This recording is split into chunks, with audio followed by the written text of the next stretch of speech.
अस्सलामु अलैकुम रहमतुल्लाहि वबरकातुहू। इब्तदाए सहर के साथ मैं हूँ कासिम अब्बास अब्बासी।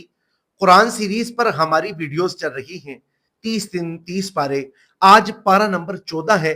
इसके अंदर अल्लाह रब्बुल आलमीन ने सबसे पहली जो चीज इरशाद फरमाई है वो कुरान पाक की हिफाजत है, कि हमने इस कुरान हकीम की हिफाजत का जिम्मा खुद लिया है। अल्लाह किस तरह हिफाजत फरमाते हैं, क्या क्या असबाब हैं, ये इंशाअल्लाह आपको आगे चलकर मुकम्मल तफसीलन बताएंगे। इसके साथ जो दूसरा जिक्र है वो है इबलीस का। इबलीस ने अल्लाह से क्या चैलेंज किया, इबलीस ने किस तरह गुरूर किया, इबलीस ने रब्बुल आलमीन से किस तरह मोहलत मांगी। और इसके साथ साथ अल्लाह रब्बुल आलमीन ने इस 14वें सपारे के अंदर नबी पाक सल्लल्लाहु अलैहि वसल्लम को तसल्ली दी। वो तसल्ली क्या थी, और इसके साथ शुक्र और नाशुक्री की जो मिसालें कुरान हकीम ने बयान की वो क्या है।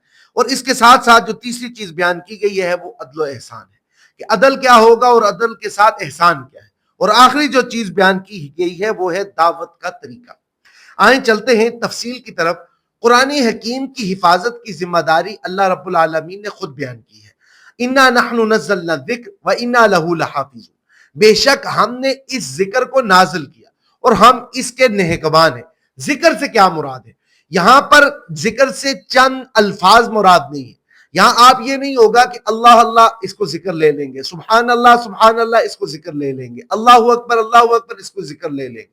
जिक्र से मुराद अल्लाह का कानून है, जिक्र से मुराद किताबुल्लाह है, जिक्र से मुराद अहकामुल्लाह है, जिक्र से मुराद वो चीज जो अल्लाह रब्बुल आलमीन ने मुआशरे के लिए बयान की है, कि मुआशरे को आपने किस तरह चलाना है, मुआशरे को आपने किस तरह लेकर चलना है, मुआशरे के अंदर आपने अपनी जिंदगी को किस तरह बसर करना है, लोगों के साथ लेन देन के मामलात आपके किस तरह होंगे, आपके अजीज व और आपके जो रिश्तेदार हैं उनके साथ आपके लेन देन के मामलात किस तरह होंगे। ये सारी चीजें अल्लाह के कुरान के अंदर आई हैं, और अल्लाह ने अपने कुरान को जिक्र कहा है, और अल्लाह ने कहा है कि इन चीजों को मैंने उतारा है और मैं ही इसका नेहकबान। असल जो मामला है वो ये है कि हाकमियत अल्लाह ही की है, अल्लाह रब्बुल आलमीन की हाकमियत है, फिर निजाम उसका।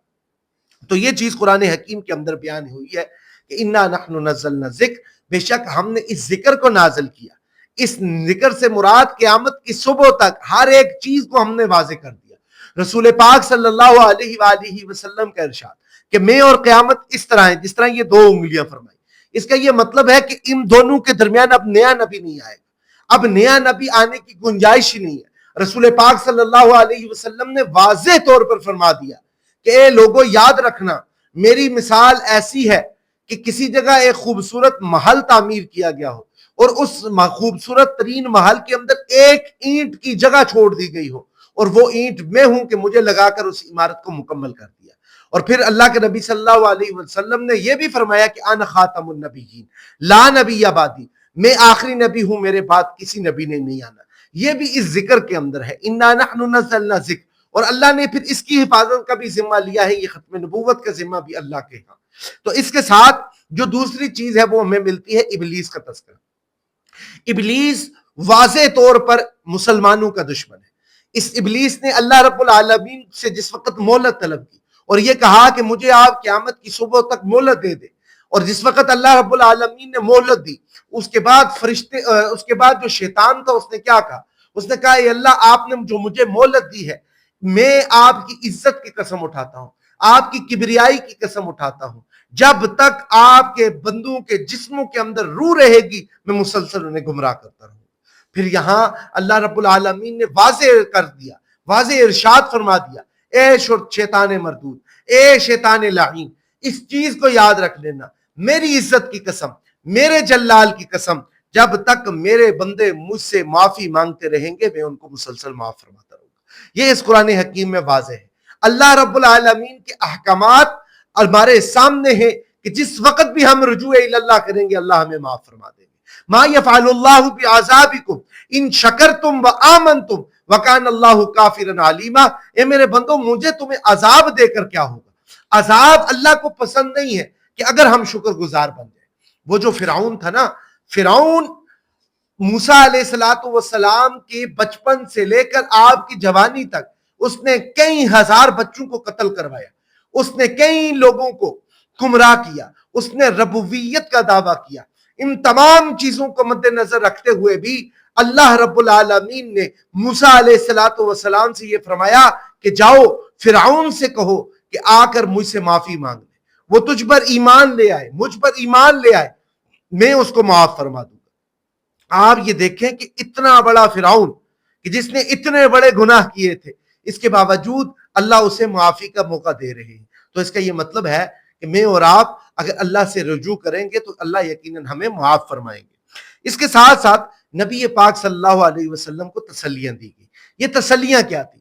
یہ تسلیاں یہ تھی کہ رسول پاک صلی اللہ علیہ وآلہ وسلم جس وقت غار کے اندر تھے، رسول پاک صلی اللہ علیہ وآلہ وسلم ظاہری بات ہے کفار مشرکین آپ صلی اللہ علیہ وسلم پر دباؤ ڈال رہے ہیں۔ رسول پاک صلی اللہ علیہ وآلہ وسلم کی شخصیت کو نعوذ باللہ نعوذ باللہ نعوذ باللہ قتل کرنے کی سازشیں کی جا رہی تھی۔ رسول پاک صلی اللہ علیہ وسلم کی جو صحابہ تھے، طرح طرح کا ظلم ان پر ڈھایا جا رہا تھا۔ ان تمام چیزوں کو مد نظر رکھتے ہوئے اللہ رب العالمین نے حضور پاک صلی اللہ علیہ وسلم کو تسلی دی۔ وہ تسلی تھی کہ آپ نبی پاک صلی اللہ علیہ وآلہ وسلم غم نہ کیجیے، لا تحزن ان اللہ معنا، بے شک میں آپ کے ساتھ ہوں۔ تو اللہ کے نبی صلی اللہ علیہ وآلہ وسلم کی یہ جو تسلی تھی یہ پوری امت کے لیے تسلی ہے۔ آج میں اور آپ کسی مشقت کے اندر اگر پھنستے ہیں تو ہمیں اس آیت کی طرف غور کرنا چاہیے، فکر کرنا چاہیے کہ اللہ رب العالمین کی ذات آج بھی ہمارے ساتھ ہے۔ ہم رب العالمین کی جو ذات ہے اس پر ایمان بھی لاتے ہیں، اور اس آیت کا کہ اللہ ہمارے ساتھ ہے جس وقت ہم اپنے ذہن کے اندر رکھیں گے تو اللہ رب العالمین ہمیں کبھی پسپا نہیں ہونے دیں گے۔ اس کے بعد شکر اور ناشکری ہے۔ شکر کی مثالیں آپ کو پتا ہے کہ جو آدمی شکر کرنے والا ہوتا ہے، جو اللہ کی تعریف بیان کرنے والا ہوتا ہے، جو اللہ کو ہر معاملے کے اندر یاد کرتا ہے، خوشی کا عالم ہو یا غمی کا عالم ہو، وہ رجوع اللہ کرتا ہے، تو اللہ ایسے آدمی کی نعمتوں کے اندر اضافہ فرماتے ہیں۔ اللہ اس کی اولاد کے اندر، اللہ اس کے کاروبار کے اندر، اللہ اس کے پیسے کے اندر برکتیں عطا فرماتے ہیں، اللہ اس کے گھروں کے اندر سکون عطا فرماتے ہیں۔ لیکن جو آدمی ناشکری کرتا ہے وہ تمام چیزیں کھو بیٹھتا ہے، اللہ اس کا سب سے پہلے سکون چھینتے ہیں۔ اللہ رب العالمین اس کے پاس جو نعمت دولت ہوتی ہے اس کے اندر سے برکت کھینچ لیتے ہیں۔ تو ہمیں ہمیشہ شکر کی طرف آنا چاہیے۔